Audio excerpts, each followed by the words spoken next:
What's going on, guys? Welcome back, and today I'm going to be making a video examining my favorite scene from Ninjago Masters of Spinjitzu. Now, this has been a show that I have liked for a long time. I grew up with it when I was like 6 or 7 with, the pilots in Season 1, and back then that was my show. I thought it was the coolest thing ever, and I still think it's a pretty cool show. Now, I haven't seen Seasons 11, 12, or 13, and I don't plan on watching those because, I've got to move on in life, and I can't just watch Ninjago forever. But I have a lot of nostalgia for the show now, and I have a lot of appreciation for how good a lot of the show actually is, and I actually even like the movie. I think it's a pretty good comedy. But, I had a lot of trouble coming up with my favorite scene from the show, because there's a lot of them that I really like. I like Zane's funeral. I like when Zane discovers he's a robot. That was a great twist back in the day. I love all the scenes where Lloyd fights Garmadon in Season 2, Season 8, and Season 9 at the finale of each of those respective seasons, because I just love how they all go together, because they all kind of mirror each other, and I really appreciate that. But the one scene that just really stuck with me and that I felt was really powerful was this scene from the end of Season 8, from the episode Big Trouble, Little Ninjago, which is episode 10 of Season 8. And this is the scene where Lloyd believes he watches his friends get crushed inside the Destiny's Bounty, which is like the 50th time the Destiny's Bounty has been destroyed. But anyway, I'll play you the clip, and then I will discuss it. And I know a lot of you are going to be like, hey, why are you talking in depth about a Lego show? It's Lego. It's a kid's show. And, I could do the same thing, and I could be hypocritical of you for liking a Marvel movie or a DC movie. Like, I don't like Batman vs. Superman, but if you like Batman vs. Superman, that's fine. I can respect your opinion. So please respect my opinion and me just talking in depth about this, because I don't really want to be, I don't think a lot of people are going to be like that, because this is a Lego channel, obviously. But I know a lot of people are going to be like, oh, why do you watch a Lego show? And it's like, look, this is the only Lego show I really like. I didn't like Nexo Knights. I didn't like Chima. I don't like a lot of Lego shows. But this one really stuck with me. And it has a lot of power to it. And it's a very thematically rich show. And it's got a lot to it that a lot of people don't recognize. So hopefully people who don't want to watch this show will watch this video and will realize how much this show really does have to offer. But let's play the scene, and then I'll talk about it.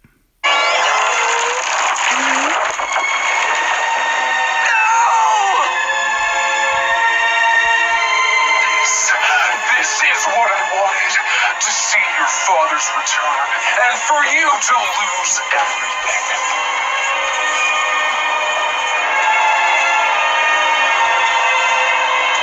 How does it feel to see the end?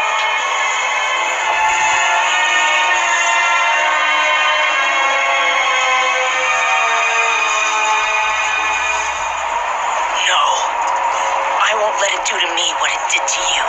This isn't the end, Harumi. This is just the beginning. Without my power, without my friends, I'm gonna fight you. I'm gonna fight on. Because a ninja never quits. Well then, goodbye, Lloyd. Before I go, just answer me this. You said the greatest villain was the one who got away. Then what am I?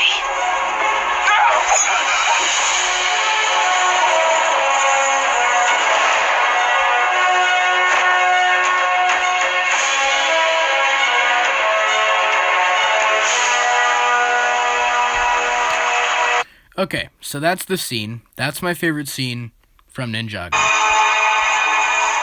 So let's talk about it now in depth. So the first thing I want to talk about that I love about this scene, because I'm going to go into a lot of the themes and stuff present here, but first I wanted to just talk about the characters and how great this scene examines Lloyd Garmadon. Because, you could say the closest we've come to seeing a completely beaten Lloyd is in Season 2, in the finale of that season. But in that season, even then, he still has his powers. He just broke his leg, and it seems like that isn't really a problem for him, which is a problem, because, once again, he became the Chosen One character and wasn't an interesting character. He was just the Chosen One.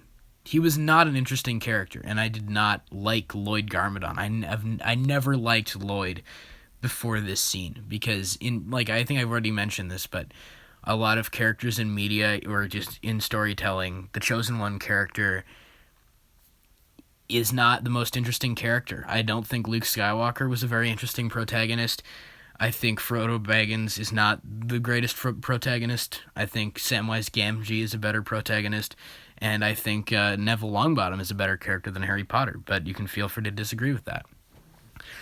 But here they finally realized what to do. Tear everything away from Lloyd. Tear his father away from him. Tear his friends away from him. And then have him build himself back up and still stand up to evil. And I think it's so powerful. They finally figured out how to write Lloyd Garmadon as a character. And not just give him a new voice actor. Because they did do that, and I think the voice actually definitely helps. But he really did step up. And for the remaining season after this, season 9, he was my favorite character in the show. Because I've just found his arc to be so fascinating. And here we're seeing a character, once again, beaten down. And you see two characters in this scene. You see Harumi. I'm going to find a shot where it's the two of them. Because you see Harumi and you see Lloyd. And you've got these two characters. This is just the beginning. Who are very similar. That's why that's why she was able to manipulate Lloyd in the first place. But they're two very similar characters, and that's the point. Harumi is trying to turn Lloyd into her, basically. She's trying to make him feel the pain that she felt when the Great Devourer went on a rampage through Ninjago City and killed her parents. And that's why she thinks Garmadon needs to come back. That's why she thinks he's the true hero, because he killed the snake. So she believes Garmadon is the true hero. And in Season 9, you see a little bit of regret on her part. But basically, the loss that she suffered in Season 1, at least we never saw it in Season 1, but we hear about it and we see it in Season 8, the loss and the pain that she felt basically drove her insane. And rather than give in to that, Lloyd decides, no, I'm going to stand up for what I think is right, and he's going to make the right decision. And I've always loved the idea of, just the right choice. There's always a choice in life, and I think this is a great theme in this show. You hear, Lloyd say, no, I'm not going to let it do to me what it did to you. I'm going to stand up to evil, even though I have no chance of really fighting you or even beating you at all. I'm still going to stand up to you because I want to do the right thing, and I'm going to make the right choice. And I love that, because in life, there are going to be hard times, and especially in this year. This year has been a tough time for everyone, right? But you always have the chance to stand up. You always have that choice. You can always make the right decision, and you can always stand up to oppression or anything. Don't give into it like Harumi did, and I think that's very powerful. And you're seeing the opposition of good and evil from a different perspective, because Harumi thinks she's doing the right thing. But Lloyd, and in this season, you do question the ninjas' actions. You question what they've done in the past and if they're entirely morally right. But in the end, Harumi's just gone insane. She's gone insane because of the loss she suffered. But Lloyd decides, no, I'm not going to give in to that, and I'm going to make the right choice. And for me, this is what heroism really means. This is the truest act of heroism in this entire show. Because I'm going to go to one of my favorite lines in cinematic history from The Hobbit and An Unexpected Journey, where Galadriel asks Gandalf, why did you choose the halfling? And Gandalf says, I don't know, I just find that it's I don't think he says I don't know, but he says, I find it is the small things that keep evil at bay, simple acts of kindness from ordinary folk. I believe it goes something like that. And it just says, the simplest acts in life, the smallest actions are really the true heroic actions. And here, Lloyd's not going Jesus mode, because in Season 2, he basically becomes Jesus. He unlocks the powers of the first Benjutsu Master, who's basically Ninjago's Jesus. And then he's the most powerful character ever. But here you're seeing him stripped down, and that's what the writers decided to do. They were like, to make Lloyd an interesting character, we have to strip him down bare and have him build himself back up over the course of the next season. And I think that is such a great character arc for him, and it's so powerful in general. And I love that idea of choice, and I also love the idea of endings not really being endings, because, as I said earlier in the video, I'm done with Ninjago now. I don't really have an interest in watching seasons 11, 12, and 13. But for me, it ended with season 10. But at the end of season 10, at the end of season 10, the first Spinjitzu Master tells Lloyd, endings aren't really endings, they're just new beginnings. And I love that about this show, because that's always been a theme present in this show, is that it's accessible to everyone. And for me, season 10 may have been the end of the show, but season 11 could be the beginning of the show for someone new.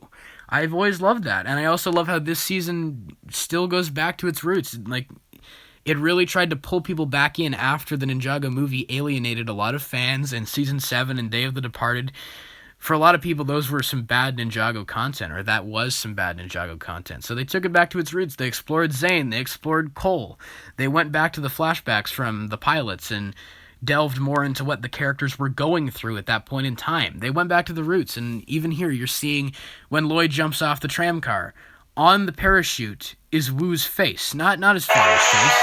It's Wu's face, because they're showing the resistance. They're showing good rebelling against evil, even though there's a very small chance of, I guess, success in actually being able to beat them. But he's still going to do the right thing, and I just find that so incredibly powerful. Because at the beginning of the season, you saw the same shot. It's mirroring that shot of Mr. E jumping off the bridge. But that had Garmadon's face on it, showing evil, showing that evil is rebelling against good. But here, evil triumphs. Harumi says, this is exactly what I wanted. But so evil in the end was triumphant. But even then, there's still that little bit of hope. Good will still always rise up. There's always that one person or those people that will stand up to evil and do the right thing. And like something like that is it present in Avengers Infinity War. You know, Thanos beats the Avengers, you think all hope is lost, but then Nick Fury sends the page to Captain Marvel and you see her logo appear. And that's that little bit of hope that you need at the end of that depressing film. For me, that's what this scene is. And it has everything that I love about storytelling. It's got good versus evil, that opposition, but it's also not just two-dimensional. You've got Harumi, who's a character that thinks Lloyd is the villain, but Lloyd thinks they're the villain, and there's a lot of moral conflict there. You're also seeing the idea of choice, the idea to make a decision, and you're seeing two characters who were in the same situation at one point in time. Harumi was in the same situation, and Harumi decided to go down the wrong path, but Lloyd doesn't.